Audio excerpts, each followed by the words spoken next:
Bonjour Nathalie, nous sommes ici pour parler des Nuits du Réal de cette 4e édition. Donc j'aimerais que tu nous en dises un petit peu plus sur cette 4e édition.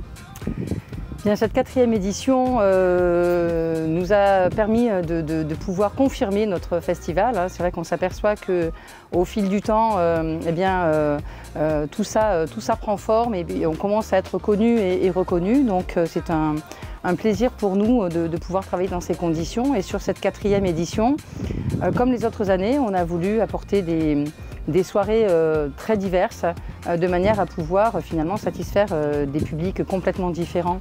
Et on a commencé le festival avec Louane, chanteuse très populaire qui s'adresse à la fois aux enfants, jeunes, enfin toutes générations confondues, qui nous a mis une ambiance de folie qui est descendue, mixée dans la foule. Enfin voilà, c'était vraiment une soirée super sympa. On a continué le samedi soir avec Nuit Incolore et Mantissa, voilà, de deux beaux artistes qui ont vraiment partagé énormément avec le public, très accessible et qui ont offert une très belle soirée également. Dimanche soir, nous étions avec Michel Jonas, avec son pianiste, son jazz band, Manu Katché à la batterie. Et on est dans un registre là complètement différent et ça a permis effectivement d'avoir un public complètement différent des premières soirées. Et nous avons eu une ambiance de folie avec un Michel Jonas qui a une pêche d'enfer, avec des musiciens qui ont un talent absolument incroyable. Voilà, enfin, je pense que hier soir, si ça avait été Johnny, il aurait pu dire allumer le feu. Voilà, c'était vraiment une super soirée. Et dernière soirée, une soirée pour les... Alors on dit pour les jeunes, mais les jeunes et les moins jeunes finalement. Mais on a voulu pouvoir offrir une soirée électro pour notre plus jeune public. Et on a ce soir donc 3 DJ, donc Lingande qui tourne à l'international. Après Coachella, il est aux Arcs. Moi j'ai une autre question Nathalie, je voudrais savoir comment on arrive de la préparation à la concrétisation d'un tel festival et surtout au niveau communal, puisque c'est un festival qui dépend de la commune. Bien, c'est un long travail. Alors bon, même si au niveau de la commune, vous avez bien compris, on ne travaille pas que sur ce festival, puisqu'au niveau de l'événementiel, on a énormément d'événements sur la commune tout au long de l'année. Et pour pouvoir organiser celui-ci, tout démarre par une consultation déjà auprès de producteurs, puisqu'on va chercher un producteur qui va nous accompagner pour aller chercher des artistes, pour pouvoir nous faire ensuite signer les contrats avec les artistes qui auront été retenus.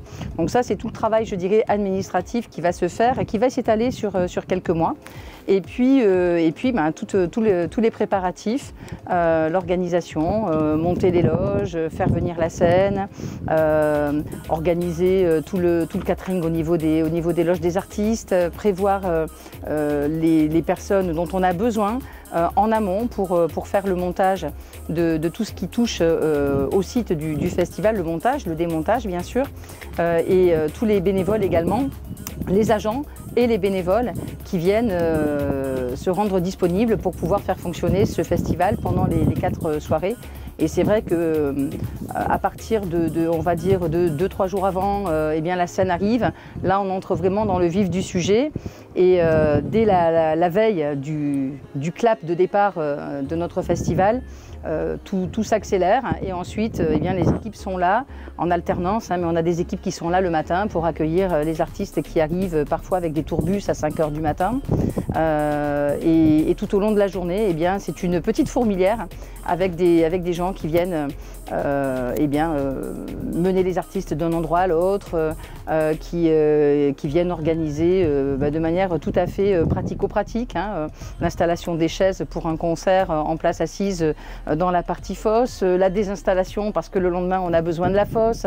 Voilà, donc ce sont tout un tas de choses qui demandent aussi de la maintenance et on a besoin effectivement d'avoir des gens à nos côtés pour cela.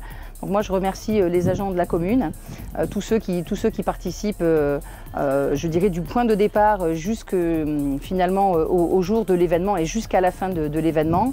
les agents communaux, les saisonniers qui viennent aussi en renfort sur la commune, alors pas spécifiquement pour les Nuits du Réal, mais qui sont présents également à nos côtés, et puis tous les élus qui font acte de bénévolat et qui sont présents pendant toutes les soirées des Nuits du Réal pour faire en sorte que tout se passe bien, de l'accueil des gens, au scan des billets, à la buvette que l'on tient, au placement des personnes sur leur place réservée, voilà, etc. et tout ce qu'on peut faire dans le fonctionnement d'un festival. Voilà, je ne sais pas si j'ai répondu complètement à la question, mais bon, il y aurait plein de choses à dire, mais ce serait peut-être un peu trop long.